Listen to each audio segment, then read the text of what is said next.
तो फिल्म की शुरुआत एक कॉन्वेंट सिस्टर से होती है जो इस टाइम मदर मैरी की पिक्चर के सामने प्रे कर रही थी और माफी मांग रही थी उस गुनाह की जो वो करने जा रही हैं। इसके बाद उन्होंने मदर मैरी की पिक्चर के पीछे कुछ लिखा और फिर बैग उठाते हुए अपनी इंचार्ज के रूम से चाबियां चुराकर वो इस कॉन्वेंट से भागने के लिए यहाँ के गेट तक पहुँच गई। अभी लॉक खोलने की कोशिश में ही थी वो कि अचानक ब्लैक गाउन और रेड मास्क पहने कुछ लोग यहाँ आ गए उन्हें पकड़ने के लिए।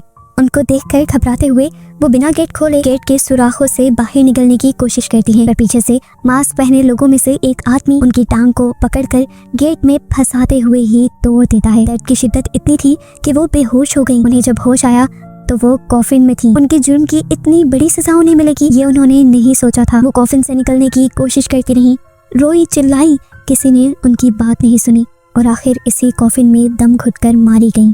जिसके बाद सीन कट होकर हमें इसी कॉन्वेंट में सिस्टर सिसिलिया को दिखाया जाता है। ये कॉन्वेंट इटली में था और सिस्टर सिसिलिया यूएस से यहाँ आई थी। सिस्टर सिसिलिया से जब इतनी दूर से यहाँ आने के बारे में सवाल किया जाता है तो वो जवाब देती हैं कि बचपन में मेरे साथ एक बहुत ही अजीब इंसिडेंट हुआ था। मैं लेक में गिरकर मारी गई थी। 7 मिनट तक मेरा दिल बंद रहा। डॉक्टर्स ने मुझे डेड डिक्लेयर भी कर दिया था, पर 7 मिनट बाद मुझे दोबारा जिंदगी मिल गई। मेरा दिल चलने लगा और ये किसी मिरेकल से कम नहीं था। मुझे लगा कि गॉड ने मुझे किसी स्पेशल मकसद के लिए जिंदगी दी है और अपने उसी मकसद को ढूंढने के लिए मैं यहाँ आई हूँ। मदर सुपीरियर भी सिस्टर सिसिलिया के यहाँ आने से काफी खुश नजर आ रही थी। हालांकि वो बहुत कम ही सिस्टर सिसिलिया की बात समझ पा रही थी क्योंकि सिस्टर सिसिलिया इंग्लिश बोलती थी और यहाँ पर सबको इटालियन आती थी। मदर सुपीरियर की असिस्टेंट सिस्टर इजाबेल को सिस्टर सिसिलिया की सारी बातें समझ आ रही थी क्योंकि उन्हें इंग्लिश आती थी, पर वो यहाँ कुछ भी बोलती नहीं क्योंकि उन्हें सिस्टर सिसिलिया का यहाँ आना पसंद नहीं आया। सिस्टर सिसिलिया को अब इस कॉन्वेंट का टूर दिया जाता है और उन्हें बताया जाता है कि ये कॉन्वेंट स्पेशल उन सिस्टर्स के लिए है जो अपनी जिम्मेदारियां पूरी करते करते बूढ़ी हो जाती हैं। यहाँ पर उनका ख्याल रखा जाता है तब तक जब तक वो मरती नहीं। सिस्टर बताती हैं कि हम सारी young sisters in old sisters का यहाँ ध्यान रखने के लिए हैं। ये लोग बातें करते करते आगे जा ही रहे थे कि एक ओल्ड नन यहाँ आ गई और सिस्टर सिसिलिया से पूछने लगी, क्या तुमने मेरे डैड को देखा है? असल में ये सिस्टर मेंटली अनस्टेबल थी। सिस्टर इजाबेल उसको बहलाते हुए यहाँ से ले जाती है और इस तरह सिसिलिया को भी यहाँ पर अपना काम समझ आ जाता है। इसके बाद सिस्टर इजाबेल आकर सिस्टर सिसिलिया को उसके रूम में ले जाती हैं और कहती हैं कि आज रात को तुम्हें वाउस लेने की जरूरत नहीं है, एक रात यहाँ पर रुक कर देख लो। अगर जाना चाहो तो चले जाना, गॉड भी तुम्हें माफ कर देंगे। सिस्टर सिसिलिया को उसकी बातें बिल्कुल नहीं समझ आई थी। वो इन बातों को इग्नोर कर देती है और रात होते ही वाउस भी ले लेती है। यहीं पर अब सिस्टर सिसिलिया फादर सेल से भी मिली थी जिन्होंने ही सिस्टर सिसिलिया को यहाँ आने का इन्विटेशन दिया था। इन दोनों की यहाँ पर बातें शुरू हो जाती हैं और फादर सेल अपने बारे में बताते हैं कि यहाँ आने से पहले वो एक बायोलॉजिस्ट थे। ये दोनों इस टाइम वाइन भी पी रहे थे। सिस्टर सिसिलिया इस टाइम अपने बचपन वाला वाकया जब वो मरकर दोबारा जिंदा हुई थी वही फादर सेल को बता ही रही थी कि अचानक से उनकी इर्द गिर्द की दुनिया ही बदल जाती है। वो उस जगह पर पहुंच जाती है जहाँ पर अभी अभी उन्होंने वाउस लिए थे और वहाँ कोई इंसान अजीब तरीके से जमीन पर लेटकर प्रेयर्स कर रहा था और उसने फेस पर रेड कलर का मास्क लगाया हुआ था। सिसिलिया ने जब उससे लेटने की वजह पूछी तो उसने पता नहीं क्या बताई क्योंकि वो किसी और लैंग्वेज में बात कर रही थी। बस सिसिलिया यही समझ पाई कि ये मास्क वाला इंसान एक औरत है। वो घबराकर यहाँ से जाने ही वाली थी कि इतने में सिस्टर सिसिलिया के पास मदर सुपीरियर आ गई। वो उसे वो होली नेल दिखाती हैं जिससे जीसस को क्रूसीफाई किया गया था। इस नेल को देखकर सिसिलिया इतनी हैरान थी कि वो बेहोश भी हो गई। इसके बाद सिसिलिया ने अपने आप को सीनियर फादर के सामने पाया और उस टाइम सिसिलिया कन्फेस कर रही थी कि रात में उसने बहुत ज्यादा ही वाइन पी ली थी जिसकी वजह से उसे मदर सुपीरियर के सामने शर्मिंदा भी होना पड़ा है। अभी उसने ये बात कही थी कि एकदम से पीछे की दीवार चीरते हुए कुछ हाथ आकर उसे खींचकर यहाँ से ले जाते हैं, जिसके बाद वो अपने आप को एक अजीब कमरे में लेटा हुआ पाती है और अपने सामने उन्हीं औरतों को देखती है जो बड़े बड़े ब्लैक गाउन और रेड कलर के मास्क लगाए हुए होती हैं। ये लोग सिसिलिया की बॉडी पर अजीब तरह से हाथ लगा रही थी और इतने में ही डर कर सिसिलिया की आंख भी खुल गई। यहाँ पर सिस्टर सिसिलिया को ये बात पता चलती है कि अपने वाउस के बाद वो बेहोश हो गई थी और उसे अब होश आ रहा था। इस टाइम उसके पास कोई भी नहीं था, लेकिन अचानक ही उसे अंधेरे में खड़ा हुआ कोई इंसान नजर आया। उसने लाइट जलाई तो वो वहाँ से गायब भी हो गया, इसीलिए सिसिलिया ने उसे इग्नोर कर दिया। फिर अगले दिन से सिसिलिया अपने रूटीन के काम शुरू कर देती है, एल्डर्स की खिदमत करना शुरू कर देती है। उसे यहाँ के काम सिखाए भी जाते हैं। वो सारे काम जल्दी से सीख लेती है, लेकिन वो चिकन्स को काटना नहीं सीख पाती। दिन ऐसे ही गुजरते रहते हैं और एक दिन उसके सामने एक एल्डर सिस्टर की मौत हो जाती है। उनको देखकर कोई भी इतना दुखी नहीं था जितना सिसिलिया थी, क्योंकि सिसिलिया के सामने ये पहली मर्तबा हो रहा था और बाकी लोगों के लिए ये रूटीन का काम बन गया था।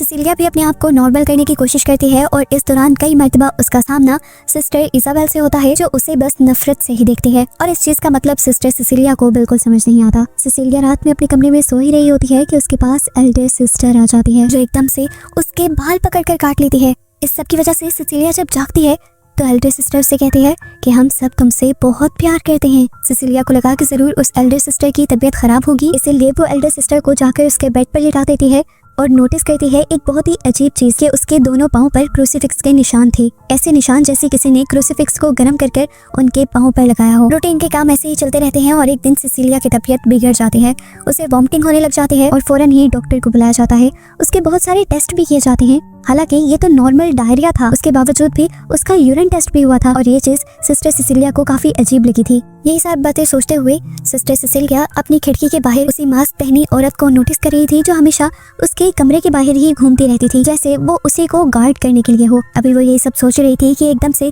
एक रेबन आकर उसकी खिड़की से टकरा कर मर जाता है और सिस्टर सिसिलिया घबरा जाती है। कुछ देर बाद सिस्टर सिसिलिया को मीटिंग हॉल में बुलाया जाता है। वो घबरा जाती है क्योंकि इस तरह किसी भी सिस्टर को मीटिंग हॉल में नहीं बुलाया जाता था और ऊपर से मीटिंग में जो उससे सवाल हो रहे थे उनसे तो वो और भी ज्यादा घबरा गई। फादर उस पर गुस्सा हो रहे थे कि तुमने अपने वाव्स तोड़ दिए, तुमने किसी के साथ फिजिकल रिलेशन बनाया है।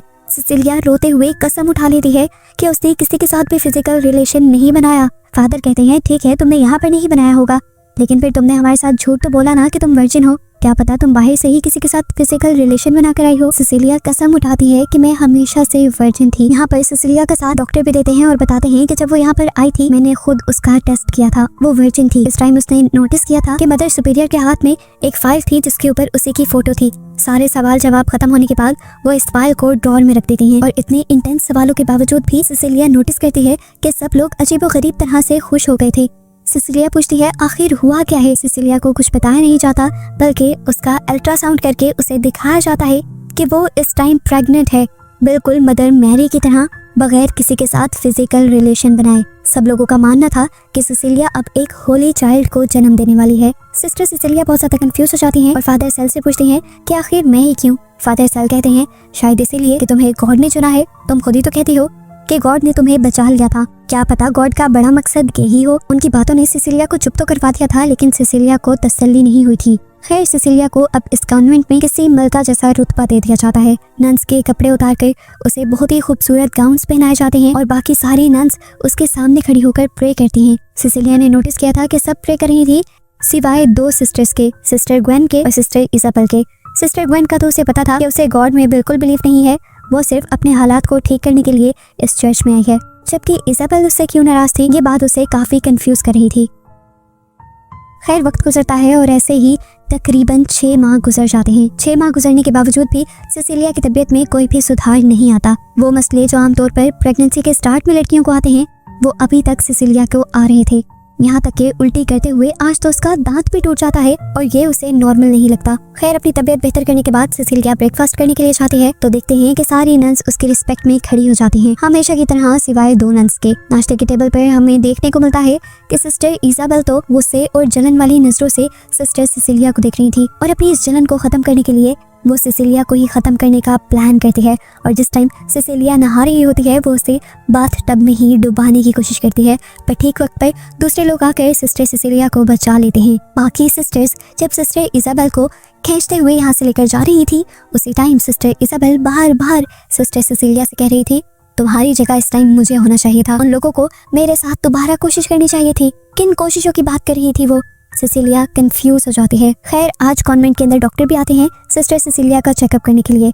उनका अल्ट्रासाउंड होता है और पता चलता है कि बेबी बिल्कुल हेल्थी है, लेकिन सिस्टर सिसिलिया कहती हैं मैं बिल्कुल भी ठीक नहीं हूँ, सुबह उल्टी करते हुए मेरा दांत टूटा है, मेरे साथ अब भी वो सब चीजें हो रही हैं जो फर्स्ट ट्राइमेस्टर में होती हैं और मुझे अब हॉस्पिटल जाकर किसी दूसरे डॉक्टर से अपना अच्छा इलाज करवाना है। पर फादर सेलो से कहते हैं हम आपको बाहर हॉस्पिटल नहीं लेकर जा सकते, क्योंकि बाहर अगर दूसरे डॉक्टर्स को ये बात पता चल गई तो बात बहुत जल्दी फैल जाएगी और हम अभी ये बात सीक्रेट रखना चाहते हैं। इसी रीजन की वजह से सिस्टर सिसिलिया भी खामोश हो जाती है। चेकअप करवाने के बाद सिस्टर सिसिलिया जैसे ही उस रूम से बाहर निकली तो उन्होंने देखा कि सिस्टर इजाबेल के रूम के अंदर 2 रेड मास्क पहने औरतें खड़ी थी। वो भी सिस्टर सिसिलिया को देख रही थी। सिस्टर सिसिलिया इग्नोर करके आगे बढ़ने लगी तो उन्हें किसी के गिरने की आवाज आई। उसने पीछे मुड़कर देखा तो उन औरतों ने बेचारी सिस्टर इजाबेल को वहां से गिराकर मार दिया था। ये सिस्टर इजाबेल को सजा मिली थी सिस्टर सिसिलिया को मारने की कोशिश करने की। सिस्टर सिसिलिया डेड बॉडी के पास जाकर देखती हैं तो उन्हें सिस्टर इजाबेल के मुंह और टांगों पर जख्मों के निशान दिखाई देते हैं, जिसका मतलब पहले भी इन लोगों ने सिस्टर इजाबेल को टॉर्चर किया था। खैर कुछ देर बाद सिस्टर इजाबेल का फ्यूनरल हो जाता है और तब सिस्टर ग्वेन, जो गॉड पर बिलीव नहीं रखती, वो सिस्टर सिसिलिया से आकर कहती है, अपनी आंखें खोलो, यहाँ जो कुछ हो रहा है वो वैसा नहीं है जैसा तुम्हें बताया जा रहा है। इससे पहले कि वो पूरी सच्चाई सिस्टर सिसिलिया को बता पाती, डॉक्टर सेल आकर उसे रोक देते हैं और बात बदल देते हैं और ऊंचा ऊंचा चिल्लाते हुए सभी लोगों को इस कॉन्वेंट की सच्चाई बताने लगती है। लेकिन इससे पहले कि वो अपने मकसद में कामयाब हो पाती, उन्हें भी बाकी नन्स खींचते हुए यहाँ से ले जाती हैं। सिसिलिया बहुत ज्यादा कंफ्यूज हो गई थी कि आखिर क्या ऐसी बात है जो वो नहीं जानती। इसी सोचों के दौरान उसके रूम में लगी मदर मैरी की फोटो टूटकर गिर जाती है। उसने नोट किया कि इस पिक्चर के पीछे कुछ लिखा हुआ था और ये शुरू में जो सिस्टर दिखाई गई थी वही लिख कर गई थी। ये बाइबल की वर्स थी। इस वर्स को पढ़ते हुए सिस्टर सिसिलिया को ये बात कंफर्म हो गई कि यहाँ पर कुछ गलत चल रहा है। सिसिलिया ने वर्स पढ़ते हुए ये अंदाजा लगा लिया था कि जो उसके पेट में बच्चा है, जिसे वो ब्लेसिंग समझ रही है, वो एक कर्स भी हो सकता है। अपने सवालों के जवाब जानने के लिए वो चली जाती है अब सिस्टर ग्वेन के कमरे में, लेकिन सिस्टर ग्वेन यहाँ थी ही नहीं। हम जानते हैं कि पहले वाली सभी सिस्टर्स की तरह उन्हें भी यहाँ पर मार दिया जाएगा। इसी टाइम पर सिसिलिया को याद आती है कि जब उसे प्रेग्नेंट होने की न्यूज़ मिली थी तब मदर सुपीरियर के पास उसकी तस्वीर वाली एक फाइल थी। ऑफिस में जाकर वो फाइल निकाल लेती है और देखकर शॉक हो जाती है कि इस तस्वीर में उसके बारे में छोटी से छोटी इन्फॉर्मेशन थी। उसके मरकर जिंदा होने से लेकर वो किस स्कूल में पढ़ी, किस कॉलेज में पढ़ी, किस टाइम घर से आती जाती थी, हर चीज की इन्फॉर्मेशन थी। और ये लोग पहले से ही जानते थे कि सिसिलिया वर्जिन है और इन्होंने ही प्लान के तहत फादर सेल के जरिए सिसिलिया को यहाँ इस कॉन्वेंट में बुलाया था। अभी सिसिलिया इन सब चीजों को जान ही रही थी कि उसे एक दरवाजे के पीछे से अजीब आवाजें आई। दरवाजे की आई होल से उसने देखा कि अंदर सिस्टर ग्वेन को बांधा गया था और रेड मास्क पहने वही नन्स, या कह लें यहाँ की सिक्योरिटी गार्ड्स, ग्वेन को टॉर्चर कर रही थी और वो एक टूल से ग्वेन की जुबान पकड़कर बेदर्दी से खींच देती है। इससे पहले कि ये सब देखकर सिसिलिया की चीख निकल जाती, पीछे से कोई आकर सिसिलिया का मुंह पकड़ लेता है। ये वही एल्डर सिस्टर थी जो अक्सर सिसिलिया के रूम में आया करती थी। सिसिलिया रोते हुए उनसे कहती है, मुझे यहाँ से बाहर जाना है। पर सिस्टर से समझाती है कि तुम अब कभी भी यहाँ से बाहर नहीं जा पाओगी। इन चीजों से उसे कंफर्म हो गया कि उसके साथ काफी बुरा हो जाएगा अगर वो यहाँ रही तो। इसीलिए अगली सुबह वो एक प्लान बनाती है। उसके कमरे से जोर जोर से चिल्लाने की आवाजें आती हैं और जल्दी से सब लोग उसके कमरे में जाते हैं। उसकी बॉडी पर बहुत सारा खून लगा था, जिससे ये लोग घबरा गए क्योंकि इन्हें लगा कि सिसिलिया का बच्चा खतरे में पड़ गया है। सिसिलिया जानती थी कि हफ्ते के 3 दिन डॉक्टर इस कॉन्वेंट में नहीं आते, इसलिए उसने आज का दिन चूज किया था। उसकी तबीयत को देखते हुए फादर और नन्स को कॉन्वेंट से बाहर सिसिलिया को हॉस्पिटल में लेकर जाने का फैसला करना पड़ता है। उसके यहाँ से जाने के बाद मदर सुपीरियर उसके बेड पे पड़े खून को चूमने लग जाती हैं और उन्हें खून में से कुछ जानी पहचानी से स्मेल आती है। इसलिए वो बेड के नीचे देखती हैं तो वहाँ पर एक मरा हुआ चिकन था और वो समझ गई कि ये खून चिकन का ही है और सिसिलिया ने ये सारा ड्रामा यहाँ से भागने के लिए किया है। इसीलिए फौरन वो फादर सेल को कॉल करके ये सब बता देती हैं। सिसिलिया जो ये बात नहीं जानती थी, वो मौके की तलाश में थी कि किस तरह वो इस कार से निकल कर भाग जाए। मौका मिलते ही कार का दरवाजा खोलकर वो यहाँ से भाग भी गई, लेकिन कितना भी भाग लेती, दूर दूर तक खेत थे, कोई छुपने की जगह नहीं थी। इसीलिए जल्द ही फादर सेल अपने साथी के साथ उसे पकड़ लेते हैं और उसे कॉन्वेंट में वापस लाकर नहलाया जाता है। फादर सेल अब उसे सच्चाई बताने की कोशिश करते हैं ताकि सिसिलिया यहाँ से भागने का इरादा छोड़ दे। वो बताते हैं कि मैं कॉन्वेंट में आने से पहले एक बायोलॉजिस्ट था। इस कॉन्वेंट में जब मैं आया तो मुझे यहाँ पर होली नील मिला। इस होली नील के ऊपर जीसस का खून और उनकी बॉडी के बहुत सारे टिश्यूज थे, जिससे हमें जीसस का डीएनए मिल गया। वो बताता है इसी डीएनए का इस्तेमाल करते हुए मैंने जीसस क्राइस्ट का एक और बेटा बनाने की कोशिश की। ये बताते हुए वो सिसिलिया को अपनी लैब में ले गया था जहाँ पर बहुत सारे छोटे छोटे फीटस रखे हुए थे। वो बताता है कि ये सारे वो फीटस हैं जो सरवाइव नहीं कर पाए। वो बताता है 20 साल तक ये एक्सपेरिमेंट फेल होता रहा और तुम पर ये एक्सपेरिमेंट कामयाब हो गया। सिसिलिया समझ गई थी कि ये कोई मिरेकल नहीं था और ना ही गॉड ने उनको चूज किया था। ये इनका प्लान था और इन्होंने ही हमेशा से सिसिलिया पर नजर रखी हुई थी। उस रात बॉब्स लेते ही सिसिलिया ने जो होश खोए थे, वो समझ गई थी कि उस दिन उसे जानबूझकर उसकी वाइन में कुछ मिलाकर बेहोश किया गया था और उसी टाइम पर यह एक्सपेरिमेंट उसके साथ परफॉर्म किया गया होगा। अब क्योंकि सिसिलिया ने भी यहाँ से भागने की गलती की थी तो सिसिलिया को भी सजा देना तो बनती थी, लेकिन जैसे पहले कॉन्वेंट में सभी को सजा देकर मार दिया जाता था, सिसिलिया को मारा नहीं जाएगा क्योंकि उसकी बॉडी के अंदर उनके मुताबिक होली चाइल्ड है। वो अब क्रूसीफिक्स को गर्म करके सिसिलिया के पाँव के ऊपर लगा देते हैं और सिसिलिया को याद आता है कि उसने एक एल्डर सिस्टर के पाँव पर भी यही क्रूसीफिक्स देखा था। इसका मतलब कि जरूर उसने भी अपनी प्रेगनेंसी के दौरान यहाँ से भागने की कोशिश की थी। चेन से चेन मिलाते हुए सिसिलिया ये भी समझ आती है कि यहाँ पर जितने भी एल्डर नन्स हैं उनको यहाँ उनकी खिदमत करने के लिए नहीं लाया जाता, बल्कि उनको लाया गया था पहले यहाँ पर अपना मकसद पूरा करने के लिए और फिर यहीं रख लिया गया। ये कॉन्वेंट एक जेल था, इससे बाहर जाने की कभी किसी को इजाजत ही नहीं मिली। सिसिलिया समझ जाती है कि वो भी अब कभी इस कॉन्वेंट से भाग नहीं पाएगी, इसलिए वो चुपचाप इसी कॉन्वेंट में रहने लग जाती है और ऐसे ही दिन गुजरते रहते हैं और 9 माह बाद का वक्त भी आ जाता है। सिसिलिया के साथ और भी बहुत कुछ अजीब होने लगा था। उसकी बॉडी सड़ने लगी थी, कभी नाखून सड़कर उतर जाते थे तो कभी उसके बाल उतर जाते थे, स्किन भी उसकी पूरी तरह खराब हो गई थी। वो अब सीनियर फादर के पास जाती है और कहती है कि मेरे साथ जो चीजें हो रही हैं इसका मतलब मेरे अंदर होली चाइल्ड नहीं है और तुम लोग जो सब कुछ कर रहे हो ऐसा गॉड बिल्कुल नहीं चाहते। तब फादर जवाब देते हैं कि अगर गॉड ये चाहते ना तो ये होने क्यों देते। सिसिलिया समझ गई थी कि ये लोग उसकी बात नहीं मानेंगे, इसलिए एक मर्तबा दोबारा उसने अपने प्लान को अंजाम देने का यानी यहाँ से भागने का सोचा। मदर सुपीरियर जब उसका अल्ट्रासाउंड कर रही थी तभी उसने मदर सुपीरियर को अपने हाथ में पकड़े हुए क्रॉस से मार डाला। वो जब यहाँ से भागने लगी तो तभी उसे बहुत ज्यादा दर्द होने लगा और वो समझ गई थी कि यही टाइम है जब वो इस बच्चे को जन्म देगी। सिसिलिया यहाँ से भागने ही वाली थी कि पीछे से सीनियर फादर आ गए, जिसने उसे उसी के गले में पहनी हुई चेन से गला घोट कर मार दिया। डॉक्टर ये सब कुछ देखकर यहाँ से भाग जाते हैं और सिसिलिया अब उस लैब में आती है। जाने से पहले वो इस लैब को तबाह करना चाहती थी। उसने पूरी लैब में एथेनॉल छिड़क भी दिया था, लेकिन उससे पहले ही फादर सेल आ गए और उसे रोकने लगे। लेकिन सिसिलिया उसकी बात को समझने के बजाय उसी को धोखा देते हुए कमरे के अंदर की तरफ फेंक कर इस दरवाजे को अच्छी तरह बाहर से लॉक कर देती है और कमरे के अंदर लाइटर फेंक कर आग लगा देती है। उसे लगा कि फादर सेल भी अब मर गए होंगे तो वो आराम से अब यहाँ से भाग सकती थी, लेकिन तभी फादर सेल तो अपने आप को बचाते हुए उस कमरे से बाहर निकल आई और सिसिलिया का पीछा करने लगे। भागते हुए सिसिलिया एक अजीब सी जगह में चली गई। ये गार टाइप कोई जगह थी। अंदर जाकर उसने देखा तो उसे यहाँ पर सिस्टर ग्वेन की लाश मिली, जो पहले ही उसे यहाँ से भगाना चाहती थी।